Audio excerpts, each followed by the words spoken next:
जय जिनेन्द्र।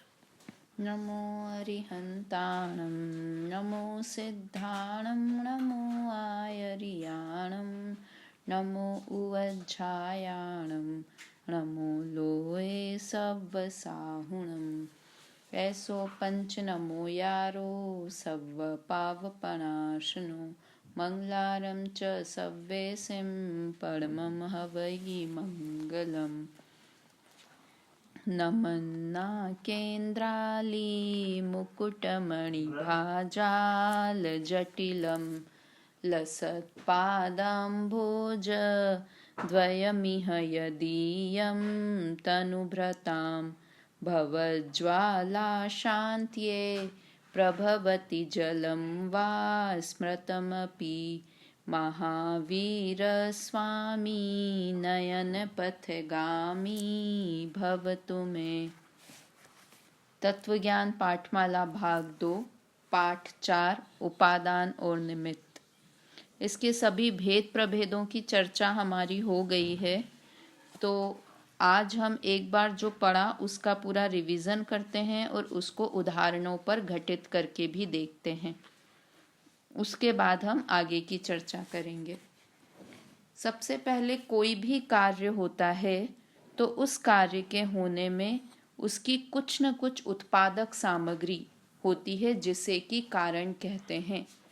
कारण के बिना कार्य की उत्पत्ति नहीं होती है।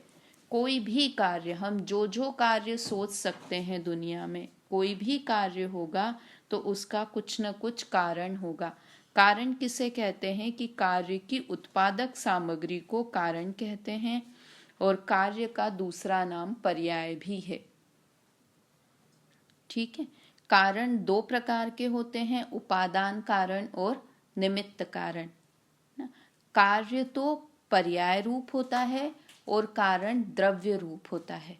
जो उपादान कारण है ना, वो द्रव्य रूप, और जो त्रिकाली उपादान कारण है वो द्रव्य रूप होता है। तो उपादान कारण और निमित्त कारण। उपादान कारण किसे कहते हैं कि जो स्वयं कार्य रूप परिणमित होता है उसे उपादान कारण कहते हैं। वह दो प्रकार का होता है, त्रिकाली उपादान और क्षणिक उपादान। त्रिकाली उपादान क्या है? जो द्रव्य या गुण स्वयं कार्य रूप परिणमित होता है उसे त्रिकाली उपादान कहते हैं। क्षणिक उपादान दो तरह का होता है। पहला है अनंतर पूर्व क्षणवर्ती पर्याय। किसे कहते हैं अनंतर पूर्व क्षणवर्ती पर्याय? कि जो अनादि अनंत पर्यायों का प्रवाह क्रम चलता है, उसमें बिना अंतर की जब कार्य हुआ तो जिस समय उस कार्य के होने के जस्ट पूर्व वाली पर्याय, और पर्याय कितने समय की होती है? एक समय की। तो जब कार्य कंप्लीट हुआ उसके पहले जो एक समय पहले जो पर्याय थी उसे कहते हैं अनंतर पूर्व क्षणवर्ती पर्याय।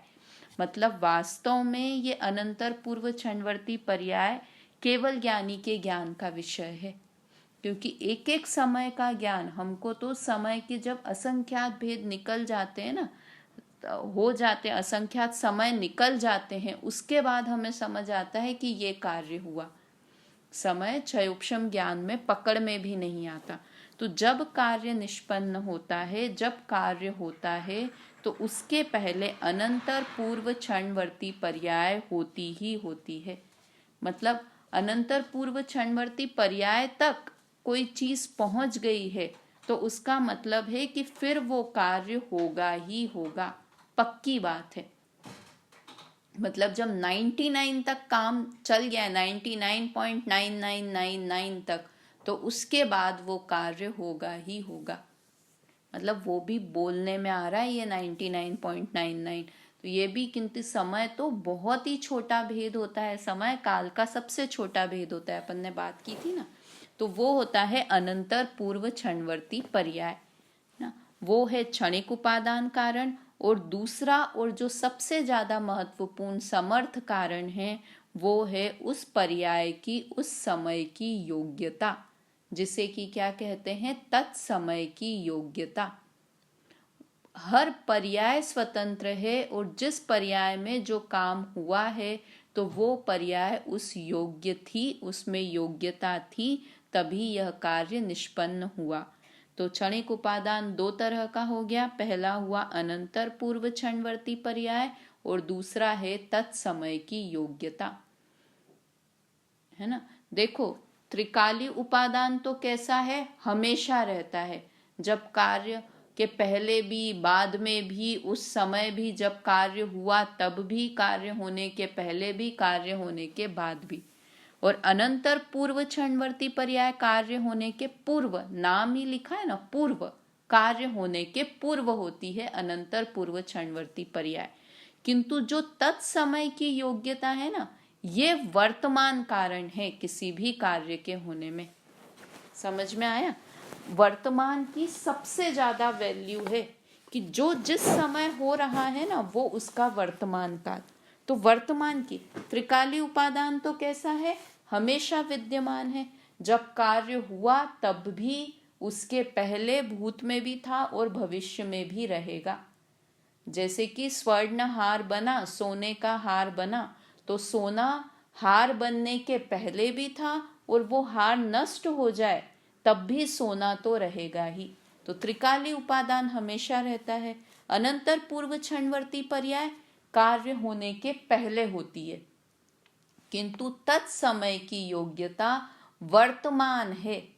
वर्तमान है मतलब उसमें कार्य और कारण का अंतर ही नष्ट हो जाता है। समझ में आया?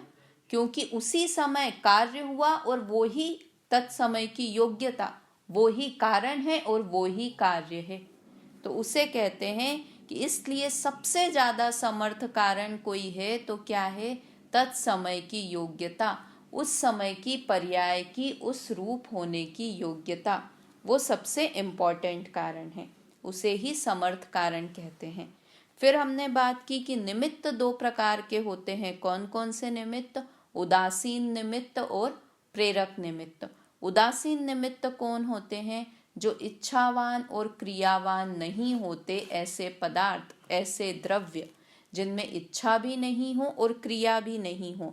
तो कौन से ऐसे द्रव्य हैं कि धर्म, अधर्म, आकाश, काल, ये हर कार्य के होने में उस समय वैसे ही उपस्थित रहते ही रहते हैं।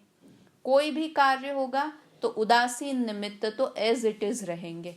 किसी भी कार्य के होने में निमित्त, उदासीन निमित्त, धर्म, अधर्म, आकाश, काल, चाहे घड़ा बन रहा हो, चाहे सोने का हार बन रहा हो, चाहे चपातियां बन रही हो, चाहे सम्यक दर्शन हो रहा हो, चाहे केवल ज्ञान हो रहा हो, ये उदासीन निमित्त आपको हमेशा एक सा। जहां उदासीन निमित्त कौन, तो याद रखना है धर्म, अधर्म, आकाश, काल, क्योंकि ये हमेशा अवेलेबल हैं और हमेशा उदासीनता से, उदासीन निमित्त के रूप में बने रहते हैं। उसके बाद है दूसरा प्रेरक निमित्त। प्रेरक निमित्त कौन होते हैं? जो इच्छावान और क्रियावान द्रव्य होते हैं वे प्रेरक निमित्त होते हैं।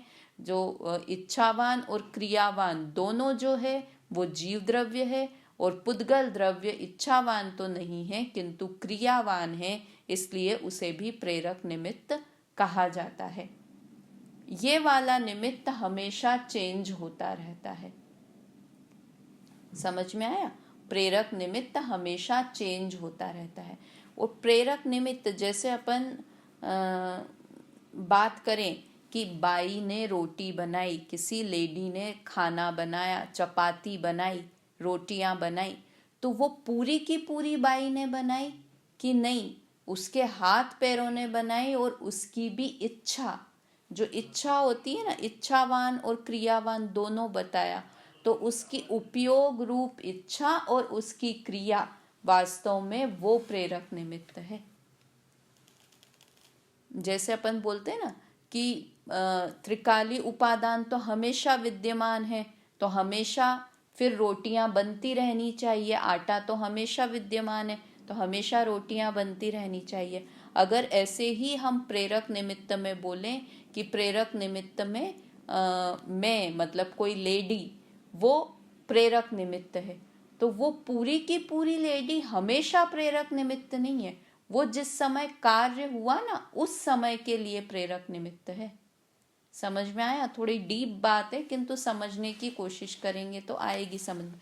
तो वो जो बाई इच्छा और क्रिया करती है, वो लेडी इच्छा और क्रिया कर रही है, तो उस समय वो प्रेरक निमित्त है। उसकी इच्छा और उसकी क्रिया वो प्रेरक निमित्त है।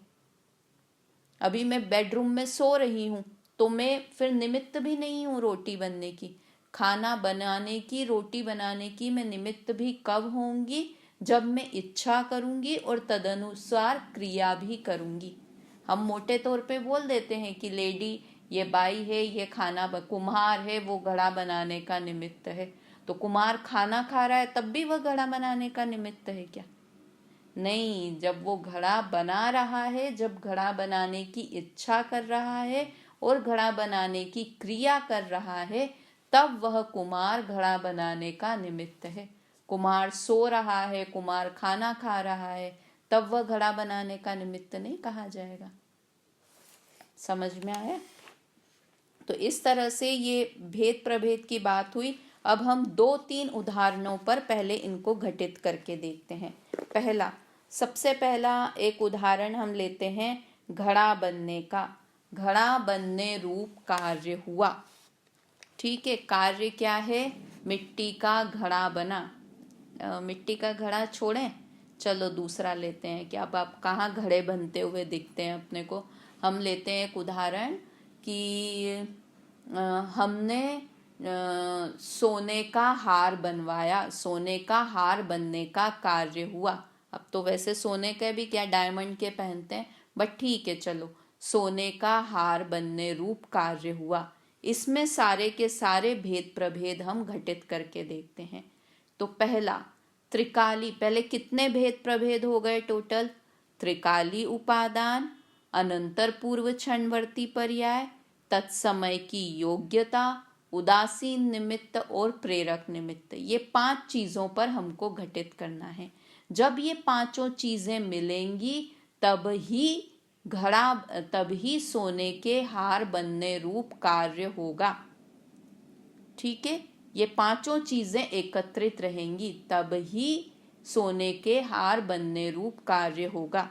तो अब पहला सोने का हार बनना, ये तो हुआ कार्य, है ना। तो सोने का हार, ये क्या हुई? पर्याय, क्योंकि कार्य का दूसरा नाम क्या हमने पढ़ा था? पर्याय, दशा, हालत, अवस्था, परिणाम, परिणति, ये सब कार्य के नाम है ना। तो सोने का हार, हमको क्या लगता है? द्रव्य लगता है सोने के हार को। ये तो देखो द्रव्य है, ये पुद्गल द्रव्य है। हम बोलने के लिए बोल भी देते हैं वो पुद्गल द्रव्य, किंतु वो वास्तव में पुद्गल द्रव्य की पर्याय है। ठीक है, तो सोने का हार बना, ये कार्य हुआ। इसमें पहला भेद त्रिकाली उपादान। क्या हुआ त्रिकाली उपादान? सोना, सोने के हार में सोना हुआ त्रिकाली उपादान। क्यों हुआ त्रिकाली उपादान? क्योंकि वह हमेशा सोने के पहले भी था। वो तो अपन ने उपादान की, वो स्वयं कार्य रूप परिणमित हुआ। सोने रूप द्रव्य स्वयं हार रूप परिणमित हुआ, इसलिए सोना हुआ त्रिकाली उपादान। अब अनंतर पूर्व क्षणवर्ती पर्याय, ये क्या हुई कि जब वो सोने में लास्ट, जब वो उसका ताव लग रहा था, उसके अंदर ताव लगते हैं ना, सोने का हार बनता है, या एकदम वो नेकलेस की फिटिंग हो रही थी, तो अंतिम स्टेप जो हुई, जो सुनार ने एकदम अंतिम स्टेप की, वो क्या हुई? अनंतर पूर्व क्षणवर्ती पर्याय। ठीक है, और तत्समय की योग्यता क्या हुई कि उस समय उस हार को कंप्लीट होने की योग्यता थी। हमने तो सुनार को 6 महीने पहले से ऑर्डर दे रखा था। रोज फोन करके हम याद दिला रहे थे, भैया हमारा हार बना या नहीं, हमारा हार बना या नहीं। हम दुकान वाले को बोल रहे थे, किंतु समझो आज 20 तारीख को, है ना, आज 20 डेट क्या है जो भी है, आज 20 तारीख को सुबह के 9 बजे ये हार बन के कंप्लीट होना था। इस समय की योग्यता थी, तो वो 9:05 पे कंप्लीट होना था, तो 9:05 पर ही वो बनकर रेडी हुआ, न उससे पहले हुआ न उसके बाद हुआ। तो उस समय उस पर्याय की, उस सोने में, उस नेकलेस की तब ही बनने की योग्यता थी, इसे कहते हैं तत्समय की योग्यता। मतलब हम 6 महीने से तो आकुलित ही हो रहे थे। कार्य कब हुआ? कि जब उसका योग्य काल पका, तब ही कार्य हुआ। ठीक है, तो ये क्या हुआ? तत्समय की योग्यता। उसके बाद उदासीन निमित्त। उदासीन निमित्त क्या हुआ? धर्म द्रव्य, अधर्म द्रव्य, आकाश द्रव्य और काल द्रव्य, ये सभी उपस्थित थे। जब सोने का हार बना तो ये चारों उपस्थित थे। धर्म द्रव्य भी था वहां पर, जब वो उसके हाथ पैर चल रहे थे सुनार के, है ना, और सोना इधर से उधर कुटाया जा रहा था, तब धर्म अधर्म अपन ने बात की ना, सिर्फ चलने और रुकने में ही नहीं, हाथ भी हिला, गर्दन भी हिली, हथौड़ी भी चली, अग्नि भी जली, ये सब में धर्म द्रव्य अधर्म द्रव्य निमित्त है। और आकाश द्रव्य की जहां पर ये कार्य हो रहा था तो स्थान होता, तभी तो कार्य होता, हार बनने रूप कार्य होता। और काल तो टाइम तो है ही, कि टाइम प्रति समय चल ही रहा है समय। तो इस तरह से ये सब हुए, धर्म द्रव्य अधर्म द्रव्य आकाश द्रव्य और काल द्रव्य, ये सब क्या हुए? उदासीन निमित्त। और प्रेरक निमित्त कौन हुआ? कि प्रेरक निमित्त कहते किसे हैं? कि जब कार्य उत्पन्न हो तब अनुकूल होने का आरोप जिस पर आ सके।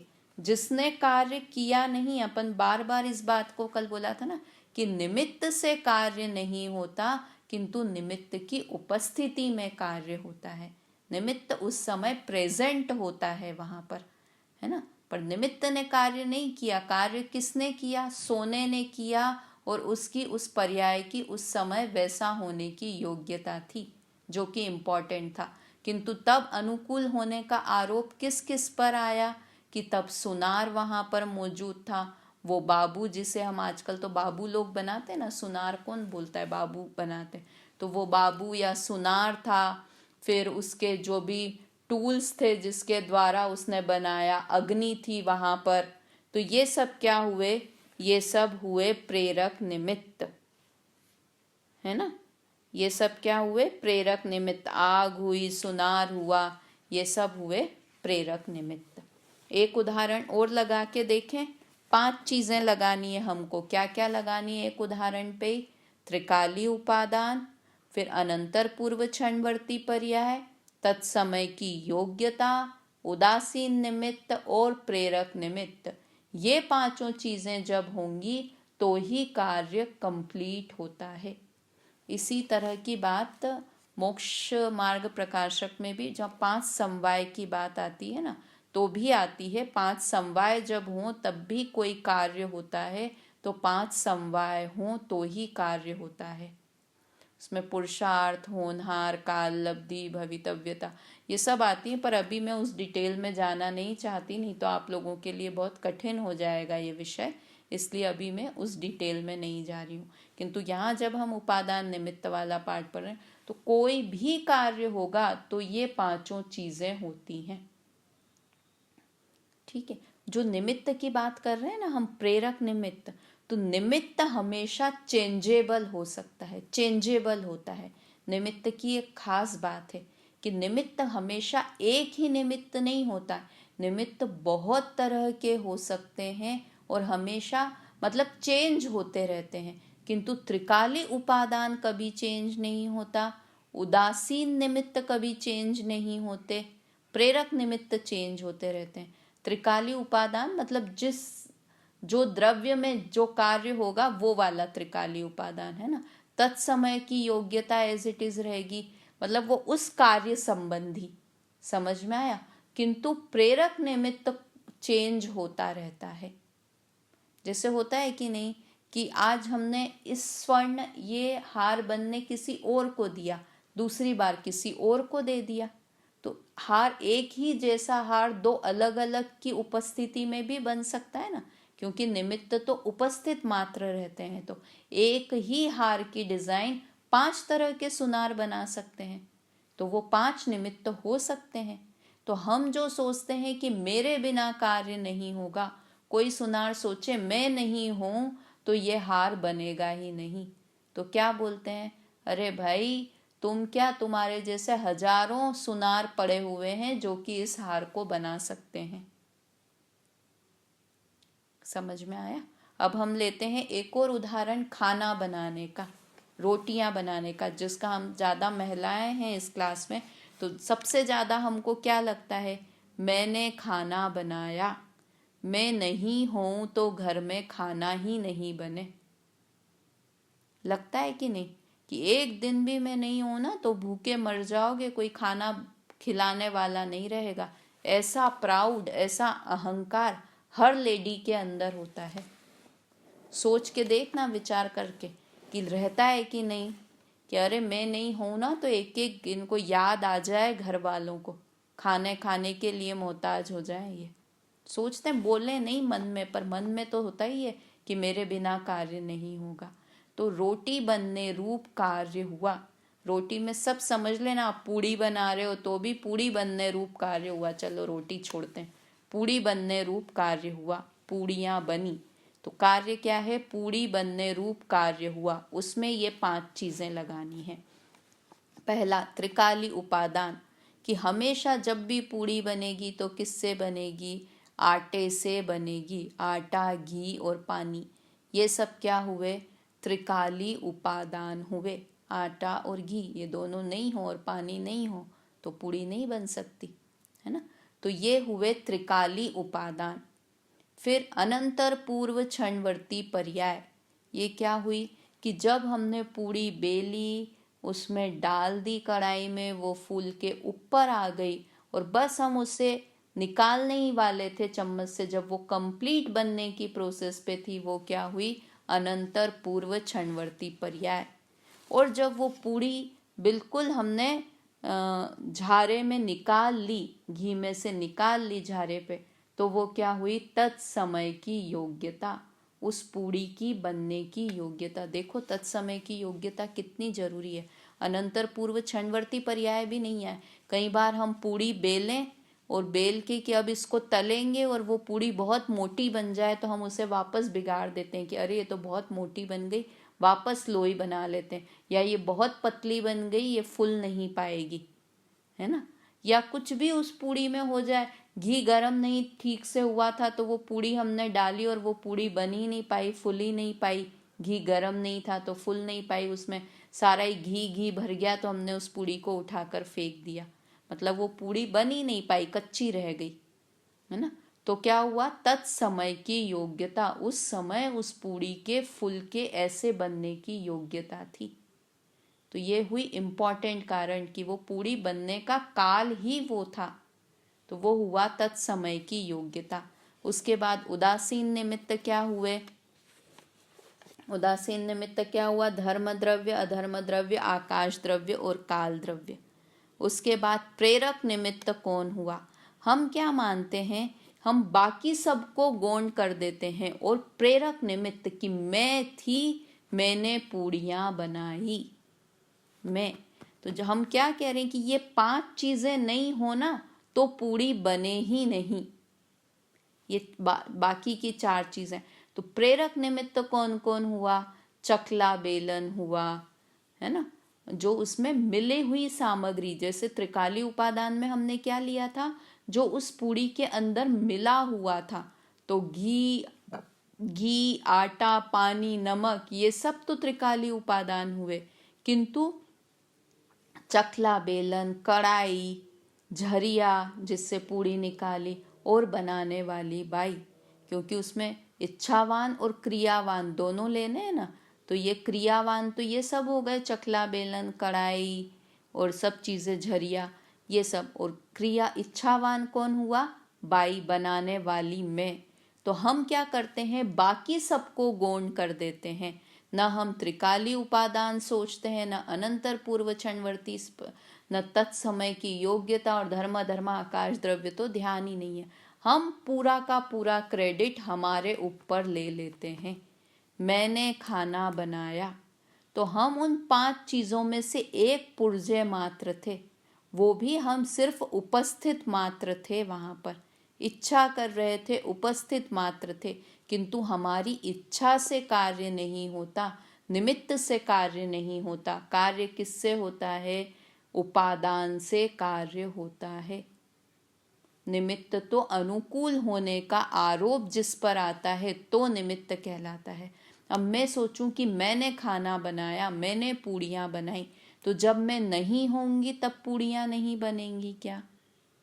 जब मैं नहीं होंगी तो कोई और पूड़ी बना देगा। किंतु जो भी पूड़ी बनाएगा आटा तो अवश्य होगा ही होगा। कोई भी पूड़ी बनाएगा तो अनंतर पूर्व क्षणवर्ती पर्याय तो आएगी ही। कोई भी पूड़ी बनाएगा तो तत्समय की योग्यता तो होगी ही होगी, पूड़ी बनने की योग्यता। किंतु प्रेरक निमित्त चेंज हो गया, मेरी जगह किसी और ने बना दिया। ये चकला बेलन यूज नहीं हुआ, दूसरा चकला बेलन यूज हो गया। चकला नहीं भी हुआ तो पट्टे पे ही बेल दी, है ना। कढ़ाई नहीं थी तो भगोने में पूड़ियाँ तल ली। कुछ भी बन सकता है, प्रेरक निमित्त चेंज हो सकते हैं, किंतु बाकी के जो ये उपादान हैं वो चेंज नहीं हो सकते, उनके बिना पूड़ी बनती ही नहीं। तो हम क्या गलती करते हैं कि हम प्रेरक निमित्त को ही सर्वो सर्वा मान लेते हैं, सर्वस्व मान लेते हैं। ये हमारी सबसे बड़ी गलती होती है। हमको क्या ध्यान रखना है कि ये चारों चीजें भी होंगी, मेन रोल इनका है। मैं तो सिर्फ उपस्थित मात्र हूँ, मैं ये बाहर की क्रियाओं में निमित्त मात्र हूँ। मैं किस चीज का उपादान कारण हूँ कि मैं सम्यक ज्ञान करने का मैं उपादान कारण हूँ। किंतु ये खाना बनाना, बच्चे पढ़ाना, वॉकिंग करना, एक्सरसाइज करना, सोना, नाचना, शादी करना, ये सब में मैं निमित्त कारण हूँ। समझ में आया? क्योंकि मैं उनमें मिलता नहीं हूँ, मैं उपादान कारण नहीं हूँ उन चीजों का। समझ में आ रहा है? मैं आज की क्लास आगे बढ़ने की जगह मुझे पहले यही लग रहा था कि हम लोग 2-3 अपने जो रेगुलर में जो उदाहरण काम में आते हैं ना, उन चीज़ों पर बात करें। ऐसा नहीं है कि हमें सम्यक दर्शन करना है, सम्यक दर्शन में ही उपादान निमित्त काम में आएंगे। सम्यक दर्शन वाली एग्जाम्पल में ही हमारे लौकिक रोजमर्रा की जिंदगी में भी उपादान निमित्त बहुत काम का है। हमारे दिमाग से सारी आकुलता, सारी टेंशन कि मैं बच्चों को पालती हूँ, मैं खाना बनाती हूँ, मैं नहीं हूँ तो क्या हो, ये सारी आकुलता, सारी टेंशन समाप्त हो जाती है जब हम इस उपादान निमित्त को अच्छी तरह समझ लेते हैं। समझ में आया? अब एक और उदाहरण, हमारी क्लास में बच्चे भी हैं, मतलब यंग स्टूडेंट्स भी हैं, तो उनके बारे में बात करते हैं अब अपन कि एग्जाम में पास होने रूप कार्य हुआ, है ना। कोई बच्चा एग्जाम में पास हुआ, तो एग्जाम में पास होने रूप कार्य हुआ, तो इसका त्रिकाली उपादान कौन? कि जीव द्रव्य। जो जीव द्रव्य समझो, उसका नाम हमने रखो भावेश। भावेश एग्जाम में पास हुआ, तो भावेश क्या हुआ? उपादान कारण, क्योंकि वो द्रव्य या गुण जिसने पास होने का कार्य किया, तो भावेश तो हुआ उपादान कारण। फिर वो एग्जाम में अनंतर पूर्व क्षणवर्ती पर्याय, वो क्या हुआ? वो एक और कारण हुआ कि अगर वो नहीं होता एग्जाम में, वो एकदम एंड में उसने सब कुछ किया और जो कॉपी एकदम जाके सबमिट की, है ना, तो वो क्या हुई? अनंतर पूर्व क्षणवर्ती पर्याय। तब सबमिट की कॉपी या एग्जामिनर ने उसको मार्क्स दिए 100 में से 90 मार्क्स, तो ये क्या हुई? अनंतर पूर्व क्षणवर्ती पर्याय। और तत्समय की योग्यता की, उस समय उसको इसी तरह आंसर्स लिखने का विकल्प आया, कॉपी, उस समय पास होने की उसकी योग्यता हुई, तत्समय की योग्यता, ये क्या हुई? ये सब हुए उपादान कारण। फिर उदासीन निमित्त, धर्म अधर्म आकाश काल द्रव्य। और प्रेरक निमित्त कौन हुए? कि उसके टीचर, जहाँ पर वो ट्यूशन जाता था वो टीचर, वो क्या हुए? प्रेरक निमित्त हुए। वो किताबें जिससे उसने पढ़ाई की, वो सब क्या हुए, प्रेरक निमित्त। किंतु किताब के कारण वो पास नहीं हुआ। वो किस कारण से पास हुआ, ज्ञान, उसमें ज्ञान था, उसके ज्ञान की योग्यता थी, इसलिए वो पास हुआ। समझ में आया। तो ये क्या हुआ, उपादान कारण, उसका ज्ञान, उसका द्रव्य, भावेश का द्रव्य, भावेश का ज्ञान, ज्ञान नहीं होता तो ये सब किताबें क्या कर लेती, टीचर क्या कर लेते। इसलिए ज्ञान होना वो है त्रिकाली उपादान कारण, ज्ञान और उसका जीव द्रव्य, जीव द्रव्य बोलो या ज्ञान, क्योंकि उसमें अपन ने पढ़ा ना, द्रव्य या गुण दोनों ही त्रिकाली उपादान कारण होते हैं। तो उसका ज्ञान या उसका जीव द्रव्य वो हुआ त्रिकाली उपादान, और बाकी के क्या हो गए, बाकी ये सारी चीज़ें, टीचर, किताबें, ट्यूशन जाना, पेन पेंसिल, ये सब क्या हो गए, प्रेरक निमित्त हो गए। वो टीचर पढ़ाने वाला नहीं होता तो कोई और टीचर होता, है ना। वो एकलव्य का उदाहरण आता है ना, उसको तो कोई समझाने वाला भी नहीं था धनुष विद्या सिखाने के लिए। उसने तो एक मूर्ति को बनाया और उस मूर्ति के सहारे से उसने धनुष विद्या सीख ली, एकलव्य ने। तो उसके तो प्रेरक निमित्त एक मूर्ति बन गई, है ना। तो प्रेरक निमित्त तो चेंजेबल होता है, चेंज हो सकता है, किंतु उपादान कारण और तत्समय की योग्यता, ये सबसे इम्पोर्टेंट कारण होते हैं कोई भी कार्य होने के लिए। पैसा कमाने के लिए हम सोचे हम मेहनत करते हैं तो पैसा कमा लेते हैं, है ना। किंतु पैसा कमाना भी कब होता है, पैसा कब आता है कि जब पैसे की आने की तत्समय की योग्यता होती है। हम सोचे हम इतना बिजनेस में काम कर रहे हैं, इतनी मेहनत कर रहे हैं तो काम हो रहा है, तो वास्तव में पैसा तो उसके आने की योग्यता, तत्समय की योग्यता होगी, तब आएगा। हम तो प्रेरक निमित्त मात्र हैं। प्रेरक निमित्त क्या, एक्चुअली नाम कंफ्यूजिंग लगता है। प्रेरक निमित्त यानी प्रेरणा देने वाला, कुछ करने वाला, किंतु हम प्रेरक शब्द तो पढ़ रहे हैं, निमित्त शब्द जो दिया है ना, निमित्त का मतलब ही है कि उपस्थित होना। जब प्रॉफिट हुआ तब हम वहां सिर्फ उपस्थित मात्र थे। कार्य तो किससे हुआ, कि होने से, जब उसकी प्रॉफिट होने की योग्यता होगी तो अपने आप, बोलते हैं ना, पैसा आना हो तो छप्पर फाड़ के आता है, और जाना हो तो जमीन खोद के भी निकल जाता है। मतलब जब तत्समय की योग्यता होगी तो ही कुछ कार्य होगा। जीवन मरण सारी चीजें कैसी होती है, उस समय की योग्यता के अनुसार।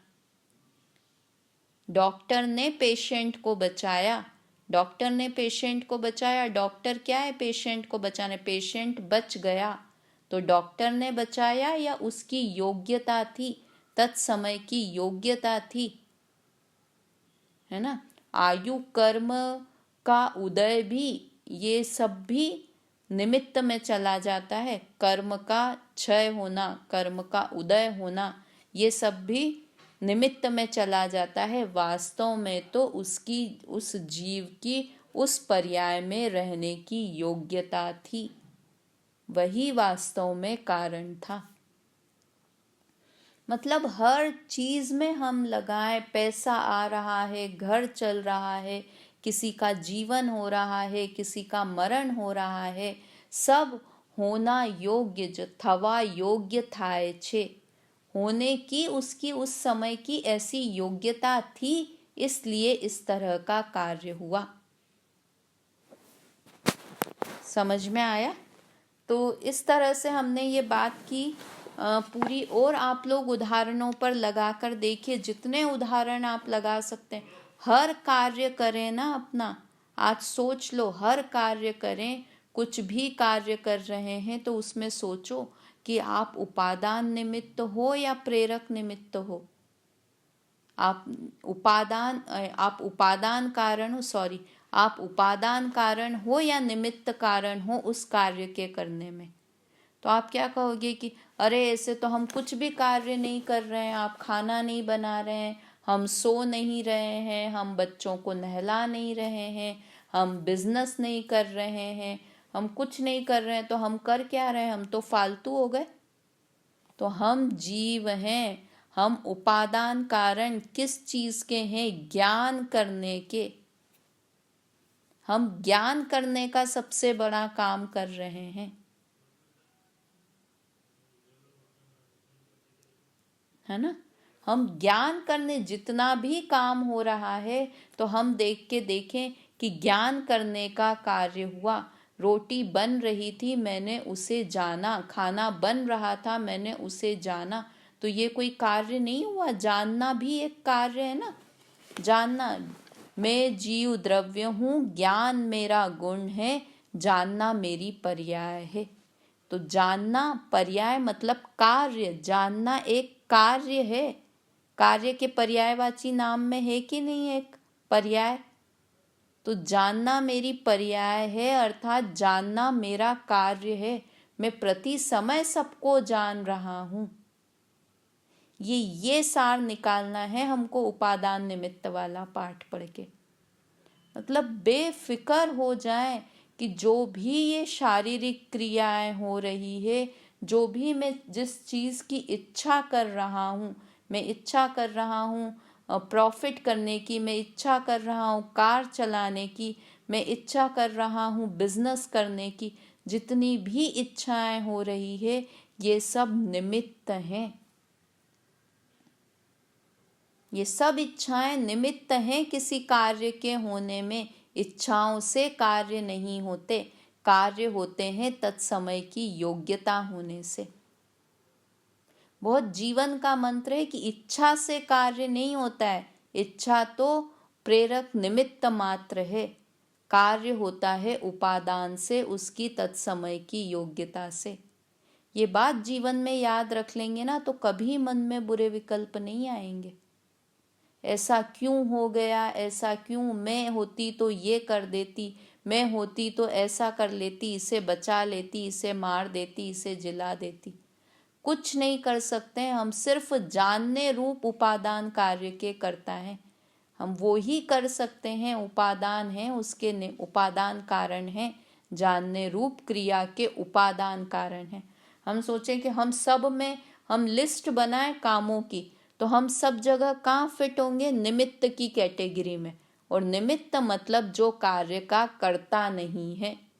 निमित्त की एक डेफिनेशन ये भी आती है कि जो कार्य का करता नहीं है उसे निमित्त कहते हैं। तो हम कुछ भी लिस्ट बनाएंगे ना, तो उन सब में हम निमित्त की कैटेगरी में आएंगे। तो हम उपादान किस चीज के हैं? हम सिर्फ निमित्त ही निमित्त हैं क्या? तो उपादान किस चीज के हैं? कि हम जानने रूप क्रिया के, जानने रूप कार्य के उपादान कारण हैं। जानना भी एक काम है, हमको लगता ही नहीं है कि जानना काम है। हमको तो ये कुछ करना, किताब उठा के रखना, कपड़े धोना, कपड़े सुखाना, खाना बनाना, ड्राइविंग करना, स्कूल जाना, एग्जाम देना, ये कार्य दिखते हैं। किंतु कार्य जानना भी एक कार्य है, ये हमको समझना होगा। समझ में आया? तो ये हमने अभी तो उपादान निमित्त इस तरह से पढ़ा। अब कल जो हम पढ़ेंगे वो पढ़ेंगे कि जो हमको डाउट्स होते हैं जितने भी, कि हम कह रहे हैं कि टीचर ने नहीं पढ़ाया, हम ये कह रहे हैं कि इससे कार्य नहीं हुआ, तो ये सब चीज़ें हमारे डाउट, यहाँ एग्जाम्पल्स 2-3 दिए जाएंगे, उनको पढ़ेंगे हम। तो हमारे जितने डाउट की अगर हम नहीं हों, टीचर नहीं हों, तो हमको बैठे बैठे ज्ञान हो जाएगा क्या? टीचर तो इम्पॉर्टेंट है पढ़ने के लिए। सारे सारे डाउट्स हमारे क्लियर होंगे। और आपके कोई डाउट्स हों तो आप लोग, कुछ लोग भेजते हैं क्वेश्चंस, मैं उसको पर्सनल पे भी कर देती हूँ आंसर। और कुछ अच्छे होते हैं तो क्लास में बीच में उसके साथ में समझा भी देती हूँ, तो जिसका प्रश्न होता है उसको समझ में भी आ जाता है। तो इस तरह से आप इस चीज़ पर विचार कीजिए। याद कुछ नहीं करना है, बस 5 चीज़ें। कौन कौन सी 5 चीज़ें कार्य के होने में? कौन सी 5 चीज़ें? त्रिकाली उपादान, अनंतर पूर्व क्षणवर्ती पर्याय, तत्समय की योग्यता, उदासीन निमित्त और प्रेरक निमित्त। और प्रेरक निमित्त भी उदासीन वत ही है। वो सिर्फ प्रेजेंट है, किंतु उससे कार्य नहीं होता है, निमित्त से कार्य नहीं होता है। इस तरह से यह हमारी आज की क्लास का सार है। एक बार में नहीं समझ आए तो 2 बार क्लास को सुनिए और जीवन में इन चीज़ों को उतारने का प्रयत्न करिए। अब हम लोग पुरानी क्लासों में बहुत पढ़ चुके, भेद प्रभेद पढ़ चुके, याद करने का जितना काम था वो सब कर चुके, किंतु अब जीवन में उतारने का समय है। हायर क्लासेस में आ गए हैं हम, तो सिर्फ याद करना है, इधर लिखना है, उधर लिखना है, उसकी जगह अब इसको अंतर में उतारने की कोशिश करें। ठीक है, ये उपादान निमित्त का पाठ हमारे जीवन में उपयोगी बने, सबके जीवन में शांति आए, बस तो हमारा पढ़ना सफल है। अभी समय हो गया है, अभी की क्लास हम यहीं पर समाप्त करते हैं। कल मंडे है, तो कल तो शायद ही मैं संडे को शायद नहीं ले पाऊँ, तो अब मंडे को क्लास में मैसेज कर दूंगी जब भी नेक्स्ट क्लास होगी। एक आध दिन शायद बीच में ब्रेक हो जाए। अभी समय हो गया। जय जिनेंद्र।